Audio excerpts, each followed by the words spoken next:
விருதுநகர் தேர்தல் முடிவு தொடர்பாக காங்கிரஸ் எம்பி மாணிக்கம் தாக்கூர் தேமுதிக பொதுச் செயலாளர் பிரேமலதாவிற்கு கண்டனம் தெரிவித்துள்ளார். இது சூழ்ச்சி செய்யப்பட்டு வீழ்த்தப்பட்டிருக்கிறார் விஜய் பிரபாகர். இதுதான் உண்மை.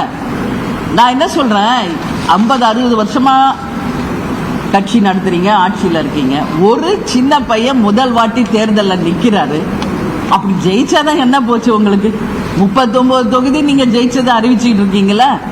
ஒரு தொகுதியில கடைசி வரைக்கும் போராடி வருகிறாரே ஒரு இளைஞர், அப்படின்னு பெரிய மனசோட நீங்க அவரை ஜெயிக்க வச்சிருந்தீங்கன்னா இந்த ஆட்சியை நான் தலைவணங்கி நான் போற்றி இருப்பேன், வரவேற்று இருப்பேன். அறிவிப்பு அவர்கள் முன்னால் தான் நடந்தது. 22 சுற்றுக்கள் முடிந்ததற்கு பின்னாலே அவர்கள் 4700 வாக்குகளில் பின்தங்கிய நிலையிலே அவர் வாக்குச்சாவடியை விட்டு விலகி சென்றார்கள்.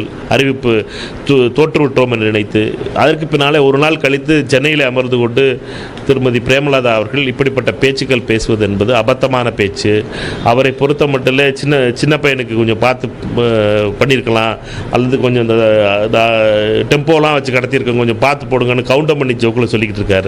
இதெல்லாம் ஒரு அரசியல் முதிர்ச்சியின்மையை காட்டுகிறது. இதை அரசியல் ரீதியாக அவர்கள் சந்திக்க வேண்டும். இப்படி சின்ன பையன் கொஞ்சம் விட்டுருக்கலாமே, போயிருக்கலாமேன்னு சொல்லி கவுண்டர் பண்ணி வடிவேல் ஜோக்கெல்லாம் சொல்லிக்கிட்டு இருக்கிறதுல பிரயோஜனம் இல்லை.